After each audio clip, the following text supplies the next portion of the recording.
पिछले 10 बरस में पाकिस्तानी सियासत में बड़ी तब्दीलियां रूनुमा हुई हैं, जिनमें से 10 ऐसे वाकयात जिन्होंने मुल्क की सियासत पर गहरे असरात मुरतब किए कुछ यूं हैं। 2010 की 18वीं तरमीम। 2008 में जनरल मुशर्रफ की हुकूमत ख़त्म होने के बाद जमहूरियत मुल्क में वापस आई तो पाकिस्तान की तमाम जमहूरी कुव्वतें मिल बैठीं और 1973 के आइन के बाद मुल्क की तारीख की अहम तरीन कानूनी दस्तावेज यानी 18वीं तरमीम तैयार की। 19 अप्रैल 2010 को ये कानून पास किया गया, जिसके तहत बहुत से इख्तियारात वफाकी हुकूमत से लेकर सूबाई हुकूमतों को दे दिए गए। इस तरमीम को पाकिस्तान की आइनी तारीख का अहम संग मील गर्दाना जाता है, जिसने इख्तियारात की निचली सतह तक मुंतकिली में बड़ा किरदार अदा किया है। 2011 सलमान तासीर का कत्ल। गवर्नर पंजाब सलमान तासीर ने आसिया बीबी के लिए सबसे पहले आवाज उठाई थी। इसकी पादाश में इन्हें 4 जनवरी 2011 को कत्ल कर दिया गया था। 2016 में उनके कातिल मुमताज कादरी को फांसी दे दी गई। अक्टूबर 2018 में आसिया बीबी को बेगुनाह करार देकर रिहा भी कर दिया गया, लेकिन इस सारे मामले ने तहरीक लब्बैक पाकिस्तान नामी जिन को बोतल से बाहर निकाल दिया।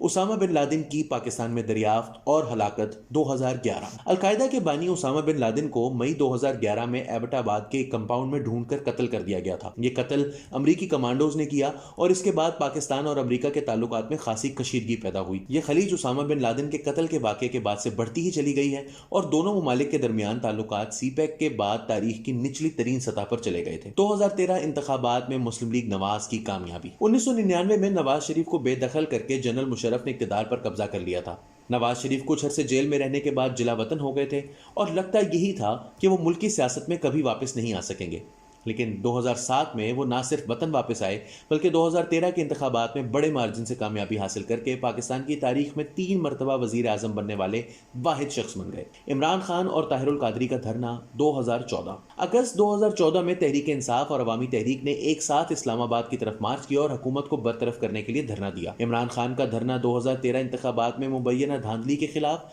जबकि ताहिरुल कादरी का धरना मॉडल टाउन सानहे के जिम्मेदारों के तयन के मुतालबे के लिए था, जिसमें 14 लोग अपनी जानों से हाथ धो बैठे थे और 100 अफराद जख्मी हुए थे। इस धरने ने मुल्क की सियासत पर गहरे असरात मुरतब किए। इमरान खान ने खुद को मुल्क की मौसर तरीन अपोजिशन जमात साबित किया। दूसरी तरफ मुल्क में सिविल मिलिट्री ताल्लुकात का झुकाव एक मरतबा फिर बड़ी हद तक सिविलियन हुकूमत के खिलाफ हो गया। मलाला यूसुफजई का नोबेल इनाम 2014। 2011 में मलाला यूसुफजई एक तालिबान हमले में शदीद जख्मी हो गई थी, जिसके बाद इन्हें इलाज की गर्ज से मुल्क से बाहर ले जाया गया था। अक्टूबर 2014 में उन्हें दहशतगर्दी के खिलाफ उनकी जद्दोजहद के एतराफ़ में अमन का नोबेल इनाम दिया गया।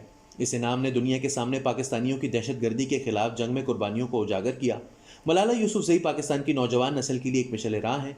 उन्होंने मलाला फंड के जरिए पाकिस्तान में खवातीन की तालीम के लिए भी बहुत काम किया है। APS पेशावर सानहा 2014। दिसंबर 2014 में सानहा आर्मी पब्लिक स्कूल पेशावर पेश आया, जब दहशतगर्दों ने स्कूल में घुसकर 149 लोगों को कत्ल कर दिया, जिनमें से 132 इस स्कूल में पढ़ने वाले बच्चे थे।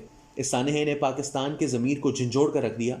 अफवाज पाकिस्तान ने दहशतगर्दी के खिलाफ एक भरपूर ऑपरेशन का फैसला किया और आज पाकिस्तान बड़ी हद तक दहशतगर्दी से पाक हो चुका है। पनामा केस और नवाज शरीफ की नाअहली। पनामा लीक्स अप्रैल 2016 में सामने आई, जब मोसैक फोंसेका नामी कानूनी फर्म ऑफशोर कंपनियों के हवाले से अपना डेटा सामने लाई। पनामा लीक्स में दुनिया के कई ममालिक के सियासतदान, ब्यूरोक्रेट और कारोबारी अफराद के नाम सामने आए। इनमें से एक उस वक्त पाकिस्तान के वजीर आजम नवाज शरीफ भी थे।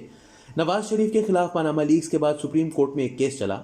इस मुकदमे में नवाज शरीफ पर करप्शन के इल्जामात तो साबित ना हो सके, लेकिन दुबई में एक अकामा छुपाने पर उन्हें आइन के आर्टिकल 62(1)(f) के तहत 28 जुलाई 2017 को ताहयात नाअहल करार दे दिया गया। आसमा जहांगीर का इंतकाल 2018। आसमा जहांगीर पाकिस्तान का एक ऐसा नाम है जिसे इंसानी हकूक का अलम बुलंद रखने के हवाले से पूरी दुनिया एहतराम की निगाह से देखती है। पाकिस्तान में रियासत की ज्यादतियों के खिलाफ वो एक तवाना आवाज थी। मजहबी और मसलकी अक़लियतों, खवातीन, छोटे सूबों के हकूक और मुआशरे के तमाम बिछड़े हुए तबकात के लिए उन्होंने आवाज उठाई। कश्मीरियों और भारतीय मुसलमानों पर होने वाले मजालिम को भी अक़वाम मुत्तहिदा की तरफ से रिपोर्टिंग करते हुए दुनिया के सामने बेनकाब किया। फरवरी 2018 में वो अचानक दिल का दौरा पड़ने से इंतकाल कर गई।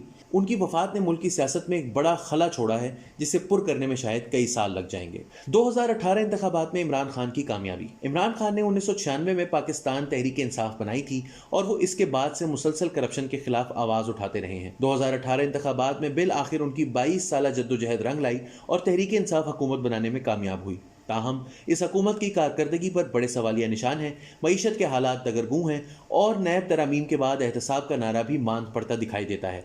देखना होगा कि इमरान खान अपने वादों को पूरा करने में किस हद तक कामयाब हो पाते हैं।